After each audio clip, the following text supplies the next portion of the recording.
YouTube কি প্রতিষ্ঠিত গণমাধ্যমের চেয়েও অনেক বেশি শক্তিশালী?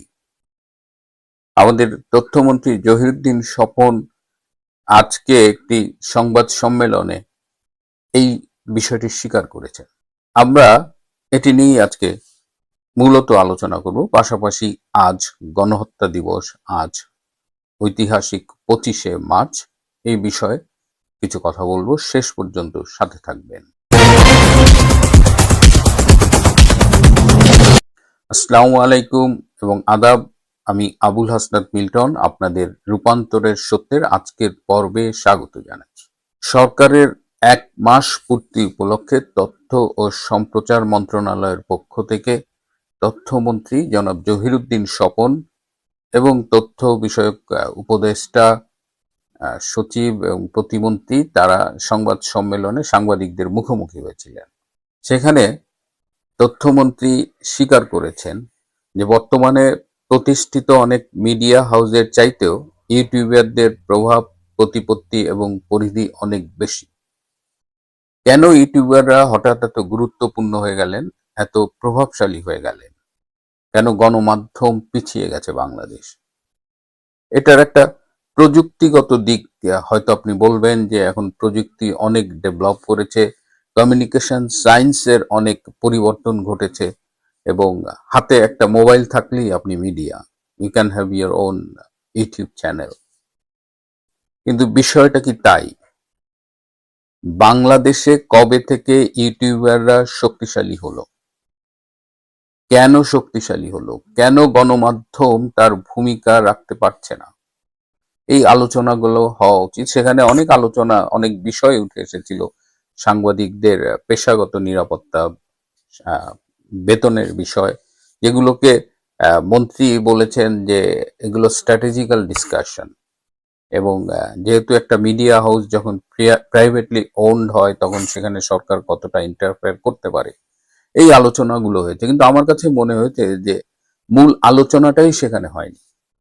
আমি নিজে মিডিয়ার মানুষ নই।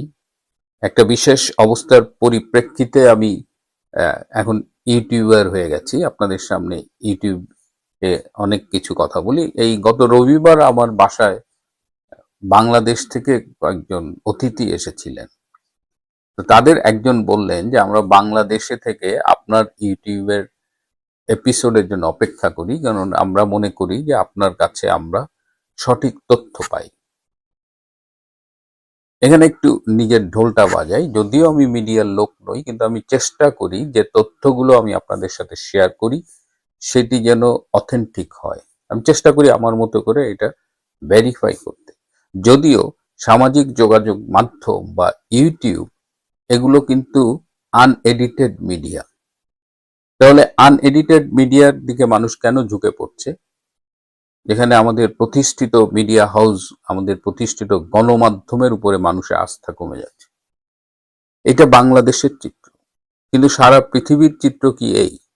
হয়তো বাংলাদেশের মতো উন্নয়নশীল দেশে এরকম হয়, কিন্তু এখনো দেখেন BBC, CNN, new York Times বা আমাদের অস্ট্রেলিয়ার সিডনি মর্নিং হেরাল্ড বা এই ধরনের যে প্রভাবশালী মিডিয়া হাউসগুলো আছে, যারা বছরের পর বছর ধরে নিজেদের স্টাবলিশ করেছে, এখনো তারা কিন্তু পলিসি মেকিং এ ভূমিকা রাখে। এখনো মানুষ ইনফরমেশনের জন্য তাদের দ্বারস্থ হয়।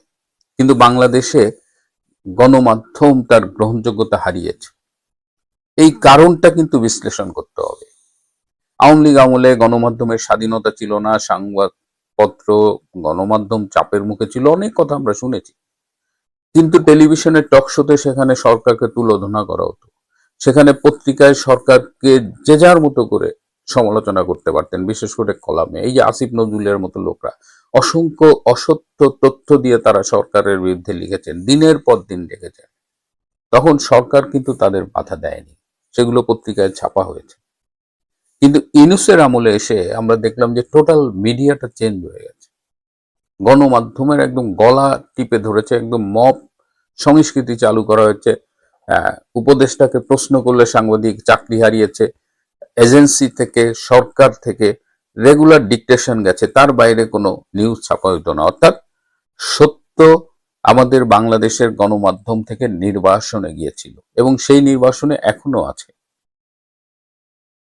আমাদের আরেফিন স্যার ছিলেন, এই জার্নালিজমের প্রফেসর ছিলেন, ঢাকা ইউনিভার্সিটি ভিসিও ছিলেন, আমার বন্ধুর বোনের হাজবেন্ড। স্যার একটা কথা বলতেন যে যখনই গণমাধ্যম তার ভূমিকা পালন করতে ব্যর্থ হয় তখন মানুষ বিকল্প মিডিয়ার দিকে ঝুঁকে পড়ে। কারণ মানুষ কিন্তু তথ্য চায়, এটা তার একটা প্রবৃত্তি, মৌলিক প্রবৃত্তি। সে তথ্য চায়, সে জানতে চায় সেই তথ্যটা যেটা তার মন মতো হয় বা পছন্দ হয় বা সে মনে করে এটাই সত্য বা এটাই গ্রহণযোগ্য, সেই তথ্যটা যখন সে প্রধান গণমাধ্যমের কাছে না পায়, মিডিয়া হাউসের কাছে না পায়, তখন সে বিকল্প মিডিয়ার কাছে ঝুঁকে পড়ে। এবং বিশেষ করে গত 18 মাসে 19 মাসে ইউনূসের সময় ইউটিউবের বা সামাজিক যোগাযোগ মাধ্যমের গ্রহণযোগ্যতা কিন্তু অনেক বেড়েছে, বিকজ আমাদের মেইন স্ট্রিম মিডিয়া ফেইল করেছে। এবং আজকে যখন জহিরুদ্দিন স্বপন এই মিডিয়ার এই বিষয়গুলো নিয়ে কথা বলেন, ইউটিউবের শক্তির মত্তার কথা বলেন, তখন আমি জহিরুদ্দিন স্বপনের কাছে অনুরোধ করব যে আসলে মূল কারণটা ঘেঁটে দেখুন। এবং আপনি তথ্যমন্ত্রী, আপনার উপর দায়িত্ব যে বাংলাদেশের গণমাধ্যমগুলো, মিডিয়া হাউসগুলো যেন স্বাধীনভাবে তাদের দায়িত্ব পালন করতে পারে। যদি বাংলাদেশের মেইন মিডিয়া তাদের দায়িত্ব পালন করতে পারে তাহলে তারাও কিন্তু আগের মতোই তারাও প্রভাব, প্রতিপত্তি এবং পরিধি বিস্তার করতে পারবে। তো এই জায়গাটায় জহিরুদ্দিন স্বপনের সামনে চ্যালেঞ্জ। জহিরুদ্দিন স্বপনকে এই কথাগুলো বলি অনেকটা মানে ব্যক্তিগত জায়গা থেকেও আমি মনে করি I have got that rights. শুধুমাত্র আমি যে ইউটিউবিং করি তা নয়। তিনি বিপ্লবী ছাত্র মৈত্রীর এক সময়ের কেন্দ্রীয় সভাপতি ছিলেন। তিনি খুলনায় ছাত্র রাজনীতি করতেন, বিএল কলেজের ভিপি ছিলেন। আমি যখন ছুটিতে খুলনা যেতাম, আমার বন্ধু মিহির, লিখন, শাহিন এরা সব ছাত্র মৈত্রী করতো। এদের কারণে মৈত্রীর অনেকের সাথে আমার যোগাযোগ ছিল। আমি যখন ঢাকা মেডিকেল কলেজে থাকি তখন সুলতান ভাই, আহমেদ হোসেন ভাই, ছাত্রলীগের সভাপতি, সাংগঠনিক সম্পাদক, এরা প্রায়ই মেডিকেলে আমার রুমে থাকতেন এবং তাদের সাথে কেন্দ্রীয় অনেক ছাত্র নেতাই আসতেন, তারা থাকতেন। মাঝে মধ্যে জহিরুদ্দিন স্বপন ভাইও থাকতেন। এবং একদিন স্বপন ভাই আমার 327 নম্বর রুম থেকে গেলেন এবং আর ফিরলেন না। পরে শুনলাম যে স্বপন ভাই অ্যারেস্ট হয়েছে।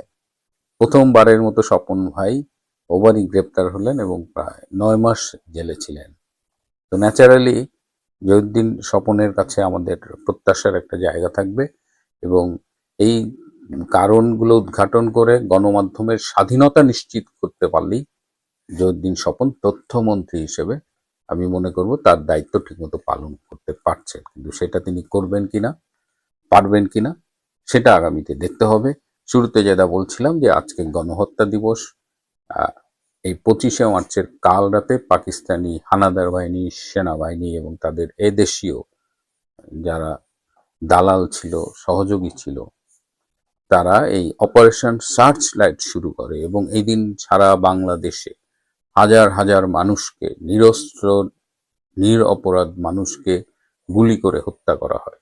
এবং সেই 1971 সালের মুক্তিযুদ্ধে 30 লক্ষ বাঙালি শহীদ হয়েছিল এবং এটি ছিল সমসাময়িক ইতিহাসের দ্বিতীয় বৃহত্তম গণহত্যা।